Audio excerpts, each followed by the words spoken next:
3.5 million years ago, the human animal stopped swinging in trees and started walking on the ground. Each human brought down with them their own unique way of communicating, their own unique manner in which they display emotion, and their own conflicts and ego.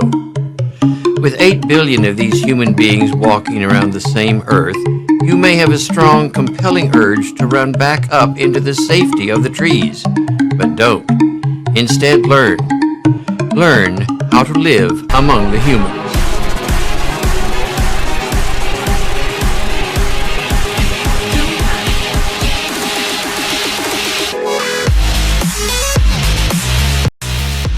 And yabba dabba doo, everybody.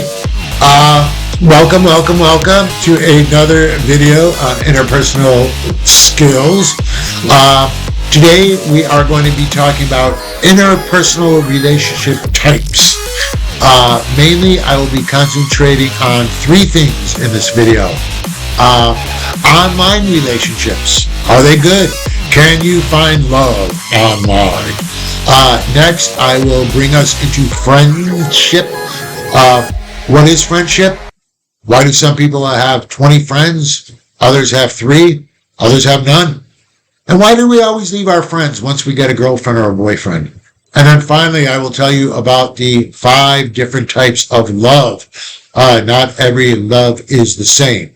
So, let's begin, shall we? We're going to begin with online relationships. So, what's the deal with online relationships? Can you find love? If you can find love, is it better or is it worse? What will the results be? So, we don't have to wonder if we can find love online. We know that we can. At the last research I looked at, which was about 2 years ago, actually, it was pre-pandemic. I must do better on my research. 38% said that they had found a partner online. That includes friends, by the way. So friends and romantic partners. That was before the pandemic. I'm pretty sure that number must have went way up since the pandemic. But 38%, think about it. I mean, before this online stuff went, you had 100% of people out there looking for people in libraries, social groups, grocery checkout lines, everywhere. You were looking for love. Now, you go online, and 38% have said they found love online. So, we can see that there is an advantage to it. But maybe not an advantage. We know that it works. Now, why does it work better or worse than finding love face to face? In other words, is it better to buy something at the store or to order it online, if you will? So let's talk about the online advantages. I'll use a story to demonstrate, a real life story. I had an Uncle Pete, and my Uncle Pete was one of the sweetest guys I ever knew. You know that saying that nice guys finish last? That's my Uncle Pete. My Uncle Pete was also, I think, the first creative person I met. I have memories of him playing a guitar on the family porch. It was the only person I ever knew in a very, very large family that played a musical instrument. He had a way with words. He was charming. And you know what? He was a nice guy. But he always had hard luck. And his last bit of hard luck was back taxes. He started a business, I believe it was a gas station, and he was not a businessman. So therefore, he messed up big time. They took away his business. His wife cheated on him. He started living a very bad lifestyle, not alcohol, not weed, eating. He became quite obese. He became poverty-stricken.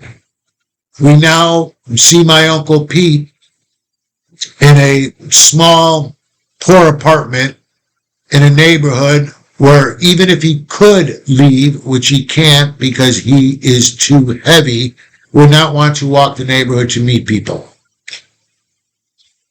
So what does my Uncle Pete do? Just sit there by himself and die? I mean, the guy's overweight.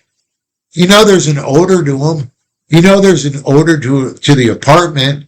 What kinds of friends are going to visit him except those that volunteer or who are paid? But he hasn't lost one bit of the niceness, the kindness, the creativity that was my Uncle Pete. Does he not deserve a relationship? I would say that my Uncle Pete was clinically depressed, and I thought he might be very close to suicide because of loneliness. And then 1998 happened, and he got a Gateway computer, one of the first computers that were cheap enough for everybody to buy. We got together some money, we got him a computer. Well, my Uncle Pete got on that computer in chat rooms at the time. My Uncle Pete got tons of friends all of a sudden. My Uncle Pete started coming out of his shell. Nobody could see him. There weren't cameras there were, but people weren't really using them in chat rooms. They fell in love with my Uncle Pete. They fell in love with his personality, with his sense of humor, with his kind remarks to other people, with his support to other people in those chat rooms. My Uncle Pete became very, very popular among the chat rooms in which he was at. People made him feel he was important by asking him questions, by doing this, by doing that, by showing him support, by needing his support. My Uncle Pete wasn't depressed anymore. That is the advantage to online relationships. Shut-ins, right off. Anybody who is shut-in. People that are shy. People that don't know how to get out there. Guess what? They don't have to get out there anymore. This computer is out there. And yes, if you can make somebody fall in love with your personality before they see what you look like, even a guy like me could land somebody. So that's what you want to do. No, that's not what you want to do. What am I saying? You may want to look at online finding relationships in a different light. It's pretty cool when people fall in love with your personality. Just looks fade, looks change. I used to have a head. I used to go like this to get my bangs out of the way. Now if there's some hair in my eyes, it's my eyebrows. Before it was, I would give it toss. Now I don't toss anymore. All right. Yes. So physical appearance really doesn't matter much. Contrary to popular opinion, online relationships, they rely just as heavily on the other parts of a relationship. You can't talk crap about somebody. You can't post bad things about them. They trust you. It's the same thing as face-to-face. The number of people you can reach to is astonishing. And not only that, but I'm trying to find something that's pretty funny but not judgmental. I understand there's things people call, I don't know if they're furries or furbies. I'm going to go with furries. But somehow these furries or furbies like to get dressed up in like animal costumes. But like cute animals, like panda, Hello Kitty, like an elephant. And they get sexual gratification from it. I don't know. I have no idea. But I think we all know about this. I watched a documentary on it once. And you know what? They seem like fabulous people.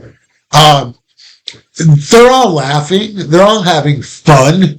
It's not like other sexual cultures that are like into like violence and like, they're theirs is more like happiness. There's not much drama in it. I mean, when you got a big old panda bear on your hand, how much drama can there be? And I don't know, I guess there's things on their costumes where they can actually do the act without taking off their heads and stuff. You know what? Not for me. But if that's what floats your boat and you're not harming anybody, that's fine.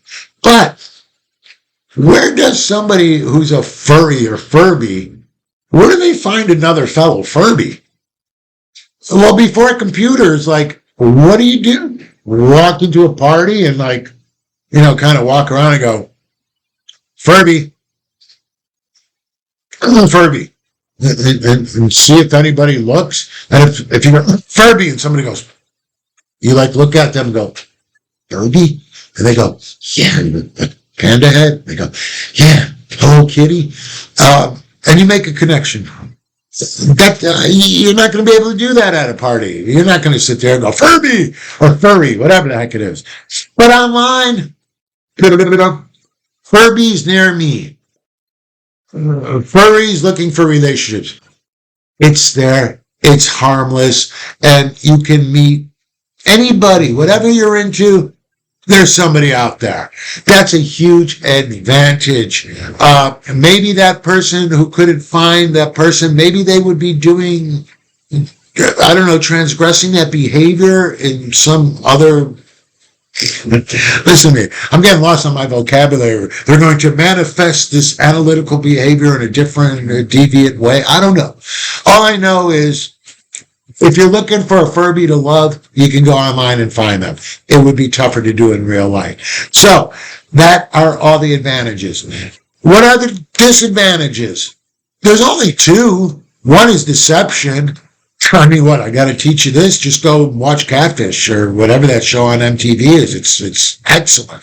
So, deception and minors.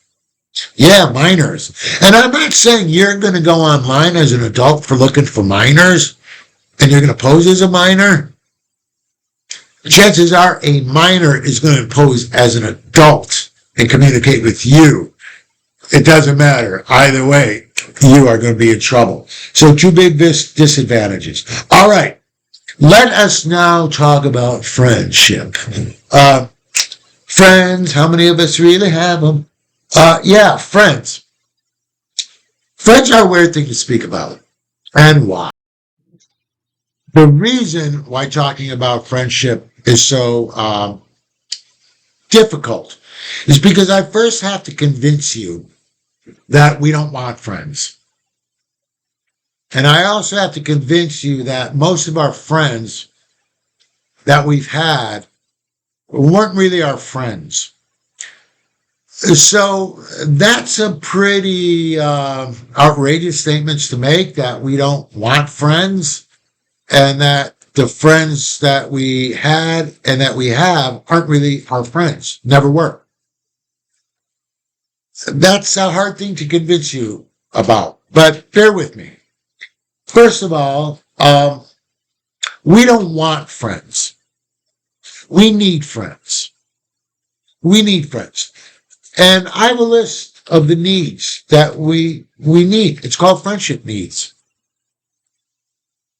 If we don't need something, then that person is no longer our friend, or we don't become friends with them. Let me explain. I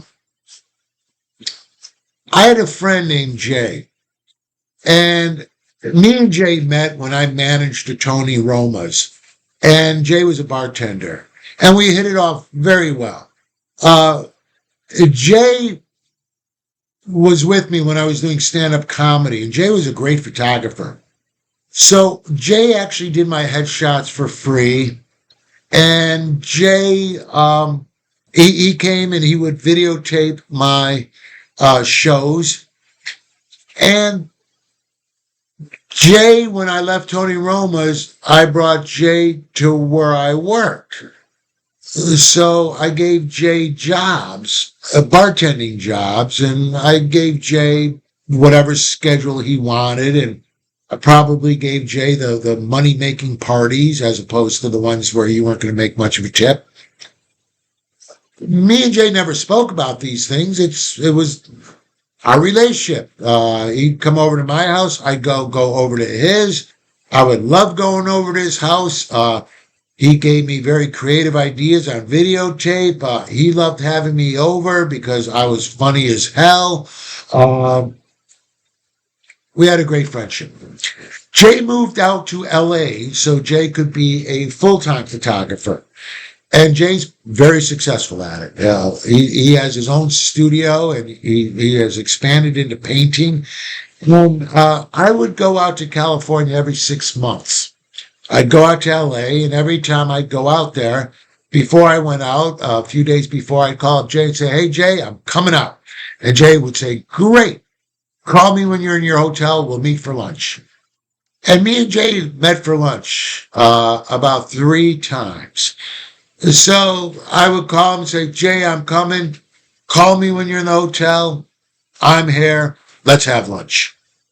Well, one day I called Jay and said, "Jay, I'm coming down." Jay said, "Great. Call me when you're in your hotel." And I said, "Great. We'll have lunch. Can't wait to see you." For some reason, I don't know why, but I had to cancel my flight. Jay never called me to find out what happened. I mean, here I am getting in a metal tube and flying 34,000 feet, 600 miles an hour for 3,000 miles, where everything can happen. But Jay didn't call to find out what did happen. Now, I realized that about 4 days in, and I said, I wonder if he will call me. Jay never called me. I know if I had a true friend that said, "I'm going to see you in 3 days. I'm coming in on Friday." I said, "Great." And I didn't hear from him on that Friday. I would call up and say, "Dude, what happened?" Jay never, "Dude, what happened?" Now, it's funny because I wasn't hurt and I wasn't educated at the time, but I must have known something. Now I do know. Well, Jay and me met when we were young men. We didn't know what our life would become. I was trying to find my niche, and Jay was trying to make it in photography. I was trying to find love. Jay was trying to find love. In the meantime, we could speak to each other about how tough it is to find love. Jay was trying to do something creative. I was trying to do something creative. We shared, we supported each other. I went to his creative parties. He videotaped my comic stuff. I gave him jobs. He gave me trustworthy service. Jay is married. He has kids. I don't have kids. I have nothing in common with sharing. Parents like to talk about kids. I don't have that. Jay doesn't need, he's found his niche. He's made it. I've made it. We don't need to wonder what's going to happen with our lives. We both know. Jay doesn't need me anymore, and I don't need Jay. Does that mean there was never a true friendship? I'm not about to tell you whether there was or not, because I don't know. But I do know that we both had needs that one another had met. Now, I had met other friends at that time in my life that maybe weren't supportive of me. They weren't my friends. I was a friend that was supportive of me and other things I spoke about. So I haven't talked to Jay since, but I harbor no ill feelings for him. You know how people say we've grown apart, but that's usually in a love and a romantic relationship.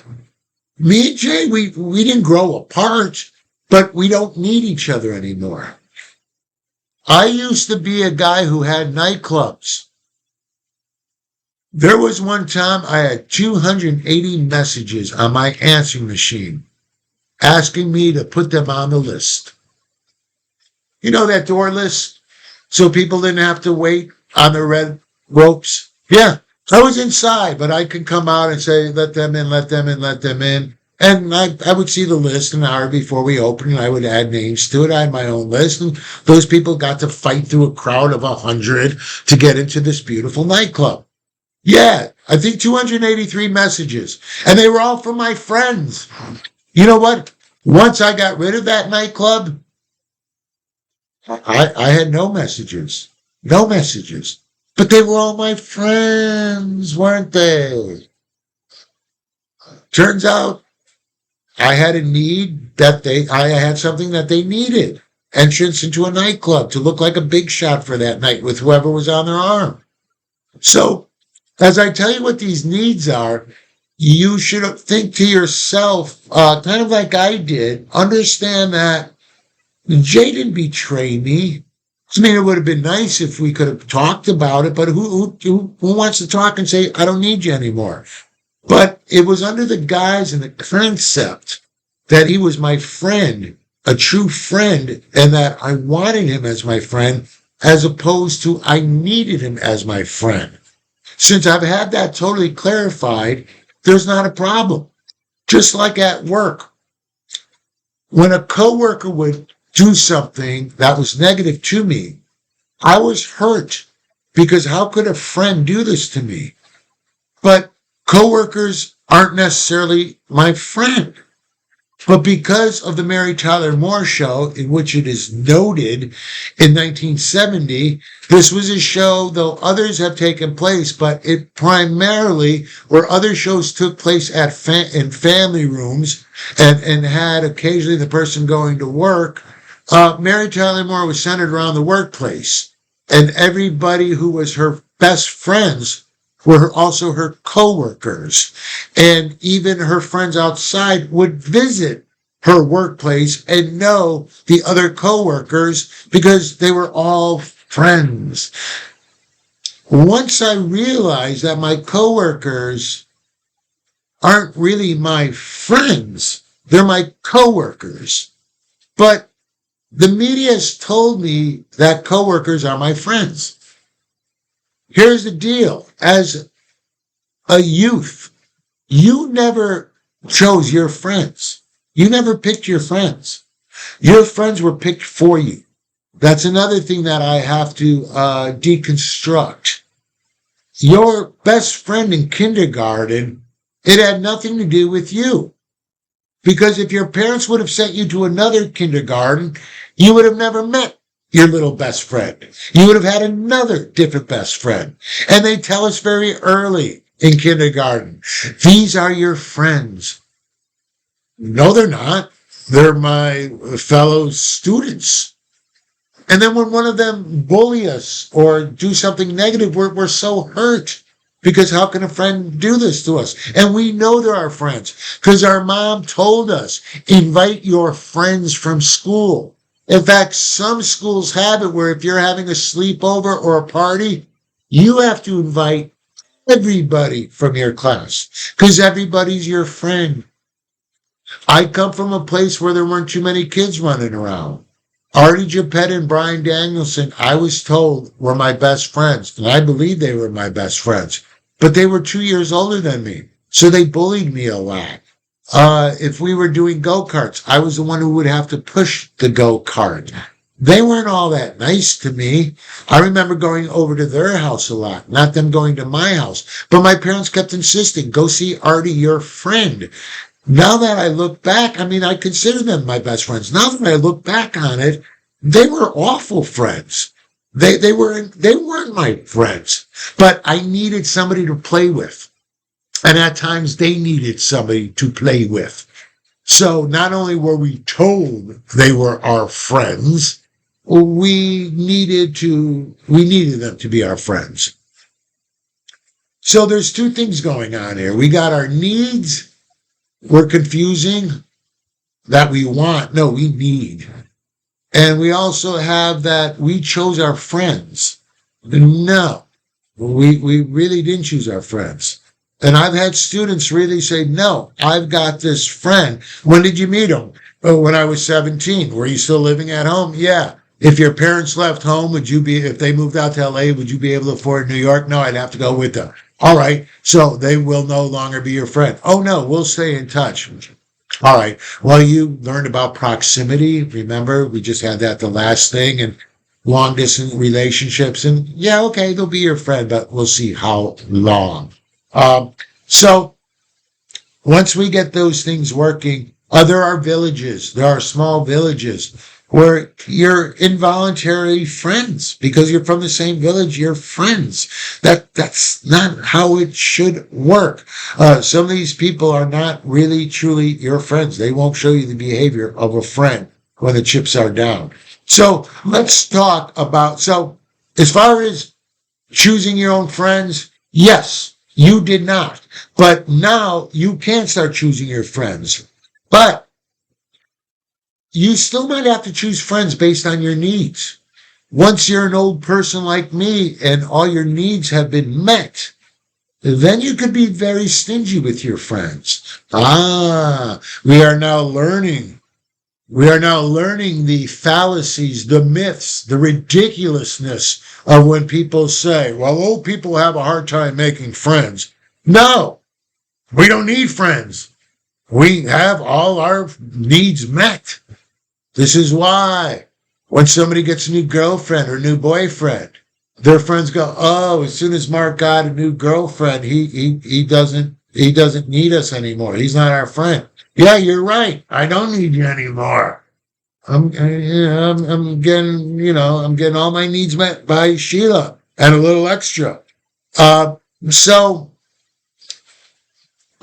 now that you know this, really start examining, is the behavior of your friends really friendship behavior?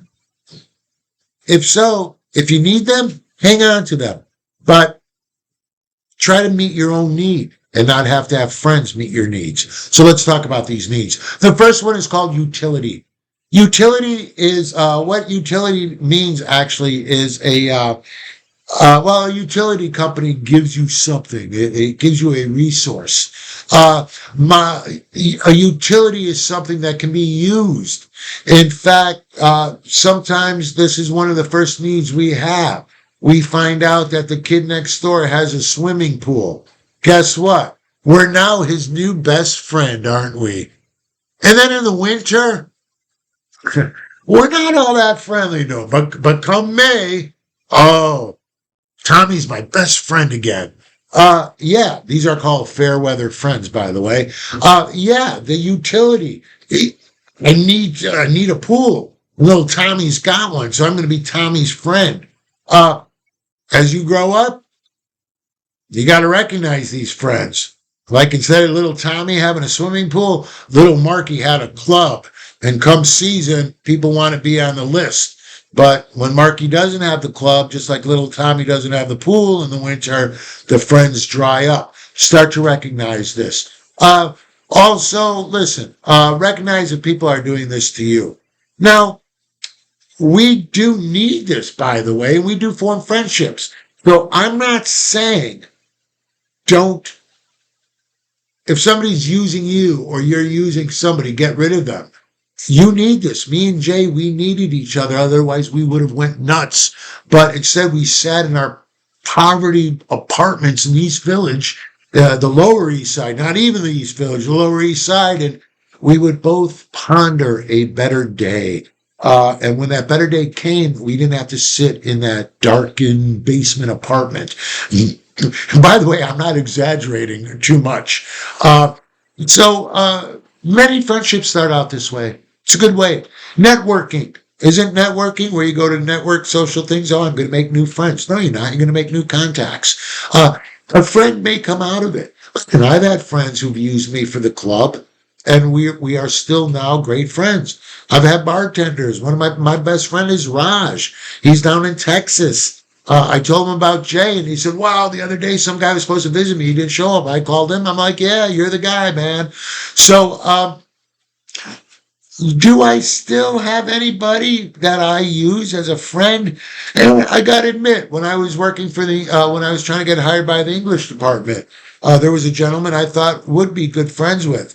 And I went to a lot of his book readings. But he was also one who might, well, not who might, he was also one that decided whether or not I got hired in the English department. When I didn't get hired in the English department, I found myself not having to be his friend so much or network by going to his book parties. So he might have knew I was networking, and as an academic, I have to network like that. But we also might have thought we were forming a friendship. So we do that, but basically my utility now is met.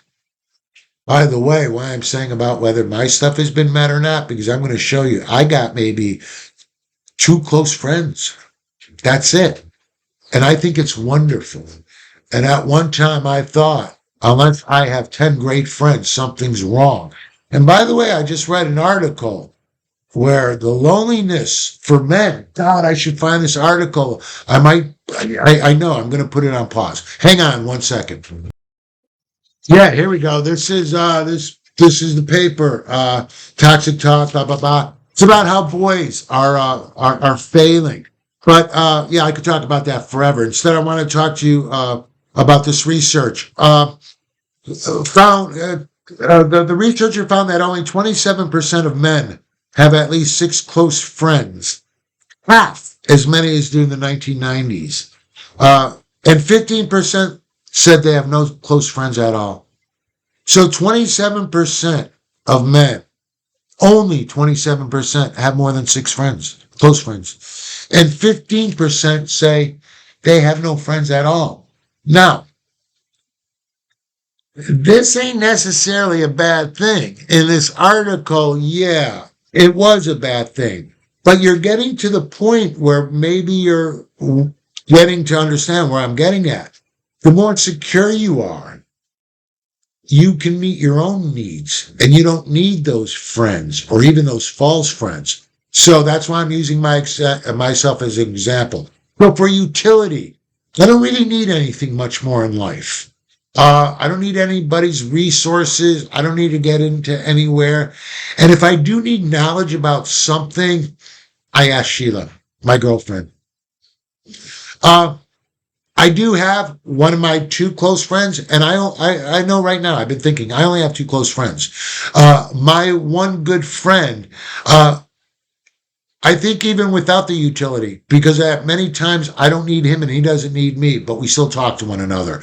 But I do use him to find out when my sister died. I have no way of knowing how to get an undertaker, I don't know what to do with the body. He's older than me. He's been through it. He hooked me up with a lawyer. Did the entire thing. When I have a question about insurance, I call him. Utility, he's older than me. He's been around. But for the most part, I don't have a need for utility. So if you're somebody who doesn't need somebody who's got a list at a nightclub and you don't need this and you don't need that, then fine. The second one is affirmation. Now, affirmation means, now be careful because I'm going to use affirmation and I'm going to use ego support. And I don't want you to get them mixed up. Affirmation is about something you've already done. So if I would do a tape of one of my my stand-up routines, and I gave it to my friend and said, watch this, I need him to affirm that I'm funny. So he'll give it back to me and go, oh yeah, that was great. I'm like, dude, thanks, man. I need that. I need him to affirm that I'm funny. I myself really don't need that anymore. I've made a living at being funny for a while. I got a paycheck for it. Nobody's going to pay me if I'm not funny. I've got Sheila that tells me I'm funny. I teach in a school where I can make a joke in class and people genuinely laugh. A lot of times they don't, but at times they do. So I really don't need somebody to tell me I'm funny anymore. I'm also quite secure. I know that I'm not special. I don't need somebody to tell me I'm special. I know that I'm not good looking. I don't need to say, I don't think I've ever asked somebody, especially my friends, how do I look? I don't need that. But wait a second, as I'm talking, I do need that. But who do I get it from? Sheila. How do I look? I care about what she thinks. I don't really care about what my friends think anymore. So I don't need that from them. I get it from Sheila. And if Sheila's not around, you know what? Guys, by the way, look at me. I mean, I'm doing this class in my pajamas. Basically, do you really think I care how I look? I'm just secure in that. So we do know that egotistical people, they hang around with egotistical people. Think the popular kids in school, oh, you're lovely. No, you're lovely. Oh man, you're awesome. No, you're awesome. Boom, boom, boom, boom. And they reciprocate. And that's the need they get from one another. So affirmation. The third one is ego support. Ego support is a little different. Affirmation is something specific. Hey, you think I'm cool? Yeah, you're cool. Hey, do you think I'm funny? Yeah. You think I'm pretty? Yeah. It's about a specific thing. Ego support is kind of what me and Jay did. At times, Jay was down and said, I don't know. I don't know what's going to become of my life. And I would say to him, you know what? I don't know either, but Jay, with your mind and your brilliance, don't worry. You're going to make it. Ego support. You're going to find love, Jay, man. You're a nice guy, man. Ego support. He would do the exact same with me. We would boost each other's egos, not necessarily about specific stuff. In other words, the younger generation, I love. There's a lot of phrases y'all are doing I don't like, but the one I love is, you got this. You got this. My generation had a stupid one. Go for it. I hated that. Go for it. I like your generation. You got this. And that's what ego support is. I need a friend. I needed my friends to say, dude, you got this. There were times I was broke financially and my heart was broken. And I had a friend who said, dude, you got this. And I remember him. And yeah, that is ego support. The fourth one is stimulation. Now, stimulation, we think normally, if I ask my class what's stimulation, first word comes to mind, sexual. And yes, indeed, there is sexual stimulation. Stimulation means something comes to life. So obvious without an explanation, sexual stimulation, things down there come to life. But you also can stimulate your brain. I don't know. I happen to be a Christian. At times I'm an agnostic, where you don't know what the heck's going on. At times I didn't believe in God. Whether I didn't believe in God at the time, or I was agnostic, or I was a Christian, I still like to go to church. And especially a Baptist church. And I'm not even Baptist. But the all of a sudden the music they're playing and they're praising to God, and I look around and I see the community and I see the Holy Spirit and all that. All of a sudden there is a spiritualness in me that is stimulated. If somebody were to say, are you religious? I'd say no. But you put me in a Baptist church, oh, son, I'm a witness. I want to testify. Yeah, that part of me that I don't even know I have gets stimulated. I remember when I was doing stand-up comedy, I would only hang around my friends who stimulated me. I remember being on the phone with this guy, Mike Duffy, for hours on the end, hours. Because We would just exchange jokes. We were both funny, but he had a whole different style than me. And I'd say, yeah, could you imagine? He'd say, yeah. And then this, I'd say, and then, but we were writing skits together. I needed that stimulation. I don't need that anymore. I'm really not in the humor game anymore. The stimulation I get to teach is from research, from the degrees that I have, from videos to keep up with the latest things going on. I just showed you the paper where I'm learning the discrepancy between boys and girls and what's going on. And when I turn on TV, a news station, I have Sheila, and we will stimulate each other intellectually. That is why a smart person needs friends who are smart. They need their intellect to be stimulated. All right. So we need utility. We need affirmation. We need ego support. We need stimulation. Excuse me, man, this coffee is killing me. And the last one we need is security. What do I mean? We need a friend who's going to, work security for us? No. What it means is we need somebody. Our parents aren't really great friends of ours because they don't give us security. Not in this sense. When I'm talking about the security, think about it in just this word or two words. I'm not sure. I think it's one word. Non-judgmental. Non-judgmental. We haven't, because it's our parents' job to judge us. I mean, after a while, we'd like it to stop. But as we're growing up, yes, we need our parents to judge our behavior. Absolutely.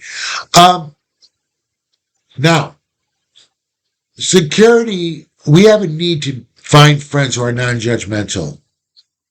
I don't want a friend who jokes about me being bald. I don't need a friend to badger me about interrupting. I need somebody that accepts me with all my faults, and even at times say my faults are okay. Like, I look good bald, I have the face for it. Or my obnoxiousness is really just a lot of loose energy. I have a need for that. I have a need to spend my time, even if it's for an hour, with somebody who is not going to judge me for the entire hour. I don't want anybody telling me what my weaknesses are. I will ask them if I want to know. So I find security in my two friends. I know my one friend, Roger, he knows I know what my faults are. And if I say something that contradicts my shortcomings, all he's got to do is go, come on. And even if I insist, are you kidding me, Roger? I never do that. He'll go, all right. And he'll let me continue and not bring it up. We have a need for that. And I believe Roger remains my friend because he fills that need very, very well. The other one is Rudnick. And he also, he listens to me. He is the opposite of me. He is very patient. He's very thoughtful before he expresses words. But he never puts me down. At times, I will even apologize for something, and he's like, no, it's fine. And that's great. So, though I don't really have looked to that, I really don't need friends anymore. And it's funny because maybe the two friends that remain true friends, maybe I'm with them still not because I want them to be my friend, but because I still need them to be my friend. And they've proven themselves great in all the other areas. So why wouldn't I still want them for security? Why wouldn't I still want them? See how I'm using the word want? There's nothing wrong with still needing them for security, still needing them for information. But I also know that we're true friends because we still were friends when I didn't have the nightclub, when I didn't need information. So it works like that. All right. So what I'm trying to say is this. If you see somebody with 20 friends, it might just mean that they're very insecure. It might mean that they're very immature and they have no idea how to meet any of their needs on their own. Instead of finding out a special skill, they'll find somebody with a special skill. In other words, instead of learning how to use a software product, they'll just make friends with somebody who knows how to use the software product. But not you. You'll actually go learn it yourself. Affirmation, sometimes the most shallowest people have friends to tell them how wonderful they are. So all that, so you could see as you get more and more secure, your friendship base will get smaller and smaller. And I do think, in my own opinion, based on research, if you just wind up with one or two good friends and one great romantic partner, that's it, man. That's all you need. The rest you can act friendly with, and you can also be friends with them. Just don't be surprised or hurt when they let you down. Because you thought they were your friends, but they weren't. They were acquaintances, co-workers, fellow students, and sometimes even just family. Ha! But I don't want to start about family not being your friend. Except we do have some mothers who go, I'm not your friend, I'm your mother. All right. What else do I want to get to? I promised you one last thing. So we talked about online relationships. We talked about friendship needs. And I do believe I promised you we would talk about different types of love. Let me pause and warm up my coffee. I threw out the coffee. Good grief. All right. We're doing this one, no caffeine. All right. Let's talk about love. The different types of love. Yeah. We would think love is love. In fact, people say love is love. Yeah, well, we could have love like, if I ever lose you, I'll kill myself. And you could have love, I love you so much, baby, and if you ever leave me, I'll kill you. We read about those in the papers. I mean, I'm saying it humorously, but yeah, it is love. That person that says that, I love you so much, if you ever leave me, I'll kill you. They could be put on a polygraph after they kill the person, and they'll say, I love that person. And it will show no deception. They actually love that person. But is that love? So before we learn this, we're confused because we're told love is love. No. There's different types of love. And some of these loves are good, and some of these loves are bad, but some of them have advantages and disadvantages. So when I'm doing this lecture in person, when I'm usually done with it, I'll get questions like, well, which is the best love? Or which is the right love for me? No, I'm not about to answer that whatsoever. But there are a few that you'll be able to tell by my tone and by my facial cues that maybe this ain't the love for you. So let's talk about these loves. What I got? 1, 2, 3, 4, 5. I got 6, but I usually only talk about 5 of them. I hate the 6th one, but I'll give it to you anyways, I guess. All right, let's talk about the first type of love. The first one is called eros. Eros love. The word eros, Greek, has to do with, that guy, narcissistic guy. Basically, there's different types of this myth, but he basically saw his reflection in a pond while he was trying to get water and was so in love with his reflection that he starved himself to death. There's other ones where they saw the reflection in the water on a boat and went to embrace it and drown. Either way, the guy loved himself.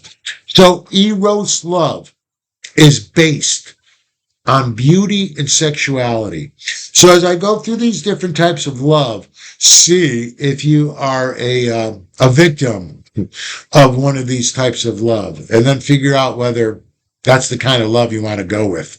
So eros love focuses on beauty and sexuality. It doesn't care about any other qualities. It only cares about beauty and sexuality. So if another type of love, let's say me, because I'm not an eros lover. If I were to take a woman out on a date, first of all, I'd have to get Sheila's permission. But if she gave me that permission, if I was with a woman and all of a sudden the waiter came and she asked for iced tea, and he said, "I'm sorry, we don't have iced tea." And she said, "Well, you know what? Do you have hot tea?" Great. Take a tea bag, make some hot tea, put some ice in a glass, then pour the hot tea over the ice, and then pour that into a larger glass with more ice. And guess what you'll have? Iced tea. Do you think maybe you could handle that?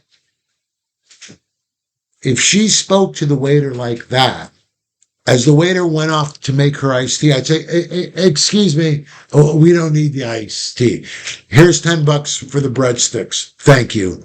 I'm out." I wouldn't put up with somebody like that. What an awful, awful, awful personality. The eros lover, after that woman just berated that waiter and said, "Do you think you could do that? Great. Thank you." The eros lover would go, "So, where do you want to go tonight?" And the other person go, "I don't know. Where do you want to go?" "Let's go where the beautiful people go." So this is the problem. They focus just on the beauty and the physical attractions and do not rely on the more important factors. I don't have to tell you guys, looks fade. Hair goes. But usually a good person remains a good person. A generous person, an honest person usually remains generous and honest. They idealize beauty. This word idealize, although it sounds like a real positive word, it's usually negative. If you idealize something, that means how ideal, the best something could be. A lot of times that can't be reached. The ideal shape of a woman cannot be achieved by women because it is generated on a software that uses Photoshop. So no matter how much you exercise, without plastic surgery or Photoshopping, you cannot get that ideal image. Well, if it's not possible, who cares? Do I feel bad about not being able to go to the sun? No. Would it be ideal? Yes. But it ain't going to happen. But things that are not as outrageous as going to the sun, we think they're possible. So that eros lover, they idolize the image of beauty that's unobtainable because one little blemish, let me put it this way. Even though they got what they believe is a 10, when they enter a party with that person, they're not looking lovingly in that other person's eyes. They're looking around to see if there's anybody any better than what they have. They want to make sure they have the ideal person. This kind of relationship often seems unfulfilled.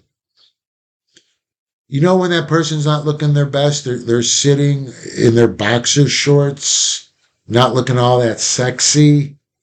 You know, this part where maybe the wig came off. It's unfulfilled. You're only worried about the beauty. When something goes wrong and you're always scared the beauty's going to fade, and you're also worried about other people out there. Do they have something better than what you got? That's why it's unfulfilled. All right, your next love is ludus love. Ludus love. So eros was based on beauty and sexuality. Ludus love is based on, and well, let me go back to eros for the concluding line. The eros lover will stay in the relationship as long as the beauty and the sexuality stay at the peak. So in other words, maybe when that woman has a baby, maybe it's not so good anymore for her partner in his eyes, because now the body's shaped different after a baby is born. Thank God it's shaped different, but the eros lover doesn't like that. He's not in love with that. He was in love how you were before. Now the ludus lover is all about entertainment and excitement. The ludus lover is about fun. And the ludus lover will stay in a relationship as long as there's fun. When the relationship is no longer fun, the ludus lover will leave. For the ludus lover, love is a game and fun. Here's the difference. I'm out with the fellas at 11 at night. Somebody says, call Sheila. And I'd say, nope, I'm going to be in big trouble. Well, usually they'd say, call Sheila, and I would. But let's stretch it a little further. Maybe at midnight, they go, did you call Sheila? I go, no. And you know what? I am going to be in so much trouble. If I'm not out of here in 30 minutes, make sure I am, because Sheila will leave my ass. At 12:30, they go, Mark, get the hell out of here. Sheila's going to leave your house. And I say, you're right, and I go home. The ludus lover, it's a game. So when they're out with the fellas, with their friends, or if it's a woman with her girlfriends, and they say, shouldn't you call your partner? They go, no, I'm cool. And they go, aren't they going to be pissed? And the ludus lover says, yeah, but that's all right. I'll get out of it. It's a fun game. They're out till 4 a.m. And when the friends go, you are in a deep hole. The person goes, yeah, but don't worry, I'll get out of it. And you see that friend the next day at 3 p.m, they go, guess who just got out of trouble? I did. It's fun and games to them. The other person is still at home. They didn't leave them. So therefore, they got away with something. It's fun for them.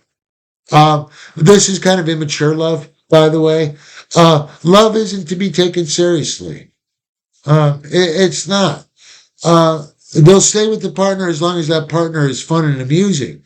That is why when one person decides to strain out their, because sometimes you have two ludus lovers that are both in it for fun and games, and then one decides to get serious and maybe goes to college. Yes, sound familiar? And maybe the other lover just goes, you know what? You're no fun anymore. You've changed. Well, no, I'm still fun. I'm just not fun when I have to go to class. But we could be fun afterwards. No, it's all focused on fun and games, not about you or him or her making themselves better. It's just about fun. And you being in school is not fun. Another way, guess what? I'm heavy with a child. I'm in that way. I'm pregnant. Yeah, that ludus lover, they'll be out of there. Wow, that's not fun anymore. It's not fun. Sexual fidelity? Please. As a joke to the ludus lover. That's part of the fun. So that's all I have to say for the ludus lover. The next one is called Storge. Storge. What this is it's peaceful and it's slow. It lacks the passion and the intensity. It's really not out looking for love. it's about compatibility. Tolstoy wrote a great story about this, short story called Family Happiness. And this man isn't sure whether he loves his wife or not. But as he sits down one winter evening and he looks around and he sees his wife humming, and he sees the two children playing, and he sees the stuff his wife had done around the house, and he sees the children asking mother and father questions, and he sees the pictures of the family up on the wall. He is in love. But instead of saying love, he refers to it as family happiness. But it is indeed love. But it lacks the passion, lacks the intensity. At a young age, sometimes you want that intensity. You want that love. You want to rip off each other's clothes and go to town. You want that. But sometimes that's not great when jealousy comes in and envy and passion that may lead to arguments but it's nice to have that intensity. But that stored, peaceful, and slow, it's usually for those who have been around the block once or twice.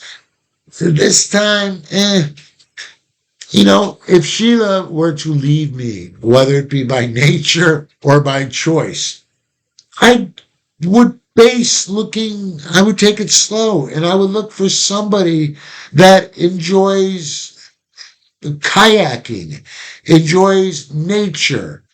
And if I found them, then I may fall in love with them. Where when I was a young man of 18, I would want to fall in love. And then I'll find out what I have in common with the person. You're more concerned with shared interests and activities. It's a gradual process. Sex comes late. It comes later on in the relationship. It does come, but it's not the center of everything. All right. The next one is called pragma. What this is it's practical and traditional. You seek a relationship that will work. These are usually two types of people. One, in many parts of this world, we have arranged marriages. And arranged marriages in researching statistically, they far exceed the success that marriages that weren't arranged. In other words, they do better. There's less divorce in arranged marriages. Now, we got to be cool with research, because if you're from a religion or a tradition that believes in arranged marriages, you are also probably part of that religion or culture that also frowns upon divorce. So you may still be not divorced, but not all that happy. But it's worth a thought. What do we think is important in finding a partner when we're 16 years old? Probably the first thing is looks. If they make us laugh, if they're fun. Well, making people laugh, having fun, and being good looking, yeah, that's all good stuff, but it don't pay the rent. That won't help you afford raising children. That's not practical. Basing your future spouse on having fun with them isn't all that great. I've been with people that I've had fun with, and we've been half drunk out of our minds driving a car. Is that really practical to be with somebody who would allow me to drive a car drunk, let alone that other person? No. This is why parents, what are they looking for in your partner? Well, somebody who is smart, somebody who is polite, somebody who is honest, somebody who comes from a family that has good values, good morals. Sometimes they take it a little bit too far. They want the whole family to have good morals, but nonetheless, they actually have a better idea of what is going to work long-term down the road. you at the age of 16 have a real good idea of what will work short term for that year, but maybe not for the long term. So yeah, practical and traditional. Another time you do it is when you're old. Yeah. When I was visiting my sister before she left us, I was in a hospital. Where I was at, these hospitals and where I was at in Florida were primarily Jewish. At the age of, 65, these people, they would walk in, they would find out Jody's my sister. Before they even asked if I was single, they would say two things. They would say, let me ask you, son, are you Jewish? And then they would ask, are you married? They're looking for tradition, even tradition, before finding out if I'm married. Now, I found an old guy down there who was pretty funny. When I told him about this, he said, they asked, and he was like 80. And the people around there are very old. He said to me, that's nothing. They ask me 3 questions. They say, are you Jewish? Then they ask me, am I married? And then they ask me, can you drive at night? Because I guess as you get old in these communities, it's very practical to find somebody who could drive you to the hospital at night and you don't have to wait for an Uber. So I see it happening by the parents when they're 16. And then guess what? I find they're kind of doing it themselves in the last few chapters of their life. You want somebody who's going to make your life easier, right? All right. The next one is mania. Mania. Yeah. That's I love you so much. If you ever leave me, I'll kill you. What mania is, it's elation, and elation is or depression. Yeah, this is mania. A lot of things. Manic, you're either up or you're down, but manic is the high part. But mania is that dual. Manic is, everything's great, so great. And the other is, everything is so bad. The mania lover loves intensely, but they also intensely worry about losing their partner. They love intensely, but also intentionally are obsessed with losing their partner. So you could see that both things cancel out. How can you enjoy a sundae, an ice cream sundae, when all you could worry about is that you might never be able to eat an ice cream sundae again? You're obsessed with losing this person. There's extreme jealousy. And you derive, and all this, between you being obsessed, you're going to lose the person, between worrying about other women or about other men. What this concludes to is that you derive very little pleasure from the relationship. Very little pleasure. There's always something. There's always drama somewhere.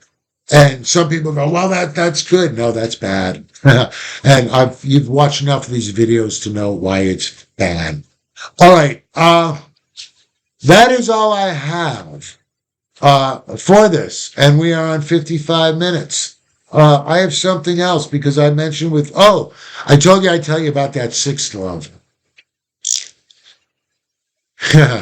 Why am I bad on this love? I don't know. But I'm going to teach it, which shows that I'm true to my profession. I'm skeptical of it, but I'm also not going to be biased. So that's going to be hard to do. This is called agape love. Yeah. What it is, it focuses on compassion and selflessness. And maybe and now I'm serious about my bias. Maybe because I've just been in such a world and been so skeptical that I don't believe in this love.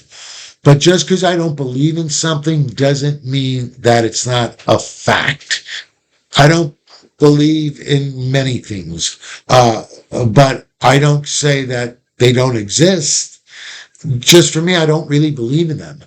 So I don't base any discussion or even any thought on them. So now teaching, huh? Yeah, it is. I shove my bias out of it. So what is agape? It is about compassion and selflessness. You give without wanting back. It's basically you're in love with everything. That's just you. Even if somebody hurts you, you still love them. Now, with the other loves, I've either seen research or past experiences. The research being mainly that these people, especially the mania, have been put on polygraphs, even after killing their spouse, and they still say, I love them. And they do. They weep for them. But I don't know anything about this kind of, like I said, I never let that into my world, which maybe I will. But I don't know too many people like this. They give without wanting back. I know a lot of people who say that they do love, they don't want back. But I always think, okay, then the pleasure, the attention, maybe that's why. Because people that love and say they don't want anything back, those are the ones who usually write articles about what they did, or they want to be celebrated for helping others without getting anything back.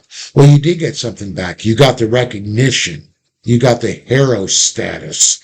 So maybe that's why I'm skeptical. So I do hope maybe in the comment page, you will be kind enough to explain if you've ever seen one of these types of lovers where they just love and never want to give back.